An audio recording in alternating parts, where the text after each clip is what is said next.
Yes. With an age statement. Yes. Not often seen. How is he always right?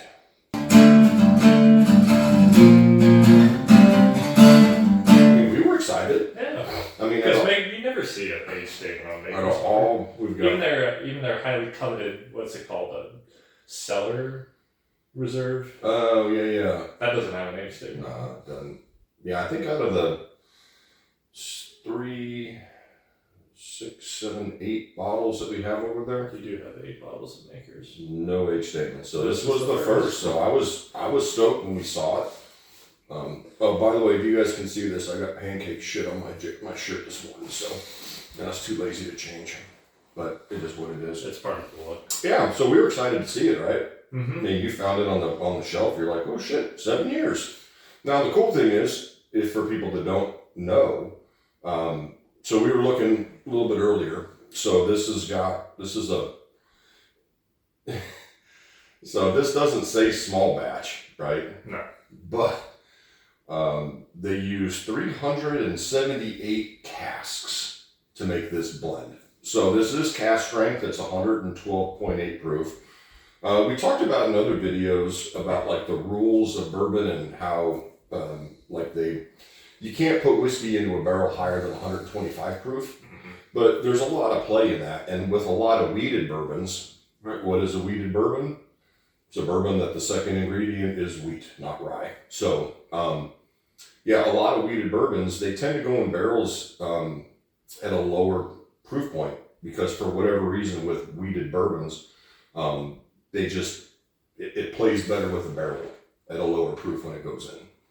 So now out of those 300 some odd barrels, the youngest barrel was 7 years, 3 months. So we could be drinking, there could be whiskey in here, 8, 9, 10, 12-year-old whiskeys that they throw in. There probably is. Now, I believe you've told me before that the reason why a distillery would do that is because those older barrels don't necessarily stand up on their own. Well, yeah, and when you're putting a blend together, which is that's one of the really unique things about making a whiskey taste the way you want it to taste is that, which of course is different from a blended whiskey when you see blended whiskey on a bottle. Yes, pretty much all whiskey is a blend unless it's you're going to blend barrel. Different barrels unless it says single barrel, right? But yeah, a lot of times, like with the older whiskeys, the older bourbons in particular, it might be a little too something or other to just release as a single barrel. And Makers doesn't do a lot of single barrels. I don't think we have any that say single barrel. That's true.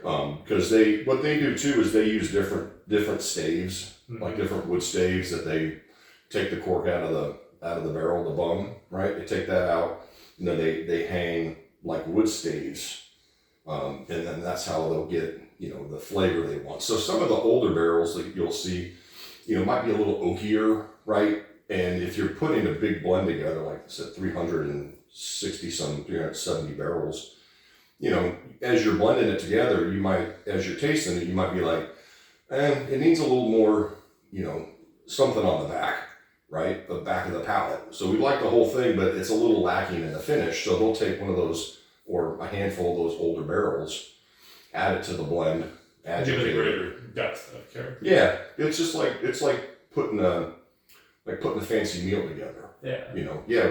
Could be savages like me and just eat steak and salad, or like we do steak and onions and just be fine. But that's the Argentinian way. Yeah, but if you want to do it like a fancy thing, you gotta have your steak and your potato and just make it just fit better. So anyway, we talked about Makers before. We make fun of Makers on the regular because a lot of their special releases taste like Makers. Well, we call them. So if you ever see them out there, we call them. I don't know if we have any, but I call them the license plate. That's the one with the different staves. They'll have a bajillion different staves in it, and then based on most of those are store picks, and so if a store picks one, they'll I want 8 of these staves and 4 of these staves, and yeah. But Makers just doesn't matter what Makers you take that you drink, it tastes like Makers. I mean, they use the red winter wheat, which they were the pioneers. Which pioneers in making peated bourbons. Which isn't a diss that it tastes like Makers, because Makers is delicious. Oh, it's fantastic. It's a diss because you spend like $80-$90 like those license plate releases were for a while there. It's like tastes like Makers. Yeah, it does. And now, to be fair, if you've got different bottles of that, and if your palate's developed enough, you can sit down and really, like, if you're going to be a nerd about it, really pick it up and go through and, like, you can pick out the different. This has got a little more chocolate in it. This has got a little bit of. There was one, I think, at the store. It was like called German chocolate was the name on it. And if you stretch your imagination a little bit, like I can see there's a little bit of just a slight touch of coconut, just a slight touch of dark chocolate. So this is the Cask Strength version. So they sell a regular Cask Strength, which I think for the price is one of the better buys in the market. So this bottle too is. It wasn't too much, was it? A very good deal. I think it was hovering around 40, 45. Something like that. I thought it was around 50, but I forget. We bought a long time ago. I mean, shit, we drank half of it, and by we, mostly me. But yeah, you've offered me a few pours. Yeah, it's in contrast to what we just talked about of most of the Makers limited releases tasting similar, this is. It's really good Cask Strength Makers. It's nice and soft, right? As you would expect. Yeah, you get a little. There's just a slight tinge of maybe just like a little wet alfalfa, just the slightest bit, so it's a weeder. It's nice and fruity though. Give it a shot. Oh, I gotta cough first. I don't cough all day until we come in here and do this. Or if you're sitting on the couch and doing nothing in particular. Yeah. That's about what I remember. It's not as cherry forward as the regular Makers, I find. Wow, first drink of the day. That's 112 proof. Ooh. Yeah, nice and dark. Very dark. Maybe a little bit of caramel, a little bit of chocolate. I'll go back and see if the fruitiness comes through on the palate like it did on the nose. But I'll tell you what. You mean on the nose like it did on the palate? Yeah, well, when I smelled it, I got a little fruitiness. Oh, I see. But when I drank it, because it was the first sip of the day, and it's freaking 1 o'clock, I kind of got blown away by the proof, which is kind of sad, because it's only 112. Sure. That's my bad. Come on. Ridiculous. Let's go again. Don't hurt yourself. Mm-mm.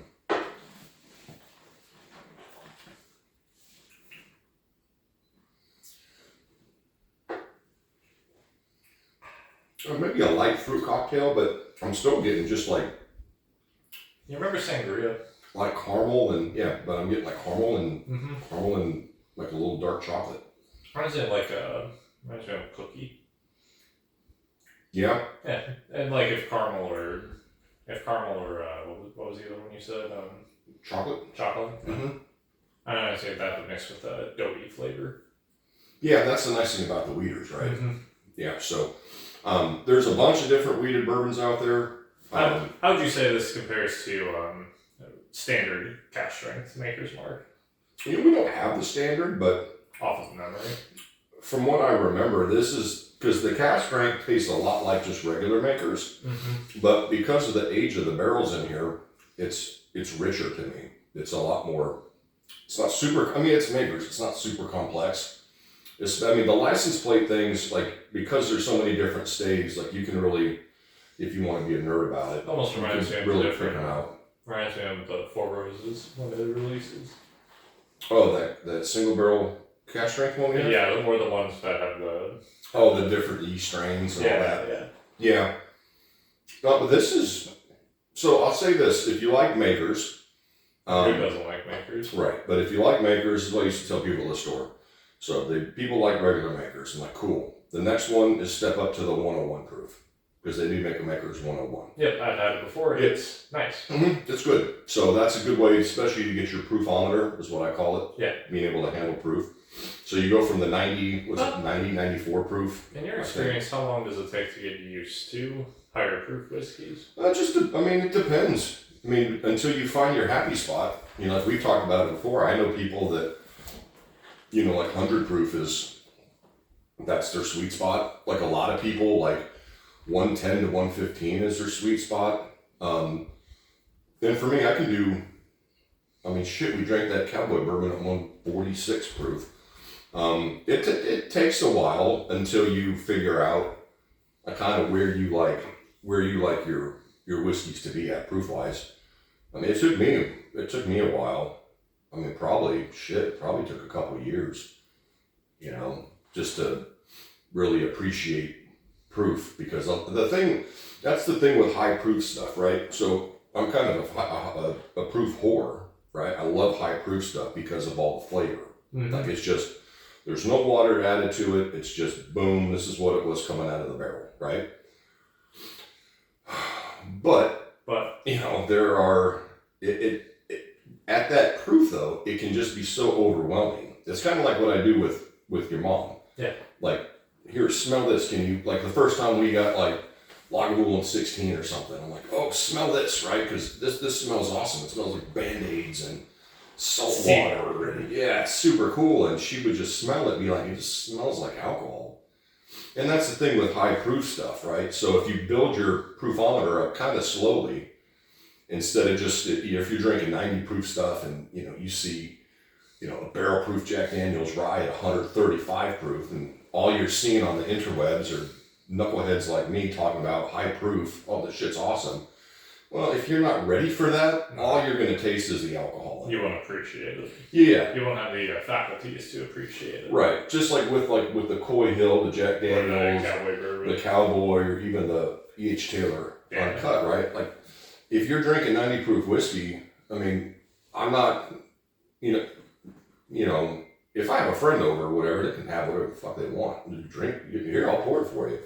However, if they're like 90, 100 proof guys, I mean, and I'm not being a jerk, but I'm not going to waste a pour of a Coy Hill or the Cowboy bourbon, or, you know, stuff that's really high proof that's hard to find. Impossible to find, right?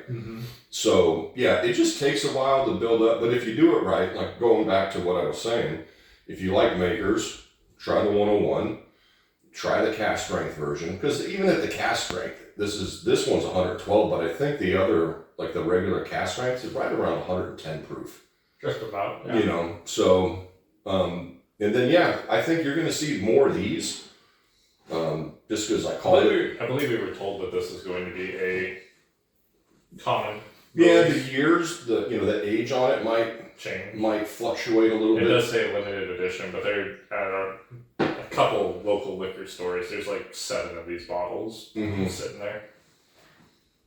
Yeah, and they're kind of, unfortunately, they've got just so much stuff. I mean, we did the Heart, we did the Keeper release, we talked about those. All the other ones, they used to do, you know, they just put so much stuff out there that. That's true. And then it got so expensive for a while that. Everything. Yeah, it's just all the license plate stuff. And like and at our store, they were like $90. And I'm like, that was kind of my thing. Why would I spend $90 on that when I could spend $35 on the Cask Strength? Like, it just sort of didn't make any sense to me. Unless you're really into the. Yeah, unless you just. The work that the company does. Or unless you just got a boner for that kind of stuff, you know? I mean, shit, all those Elijah Craigs, I mean, I got a bajillion of those things. And the different batches, and like, oh, how cool. And then, yeah. It is pretty cool. Once you get 8 or 10 bottles of different batches, you're like, now we get new batches out. And I'm like, you know. But I get it. And that's cool. So anyway, yeah. It's really good.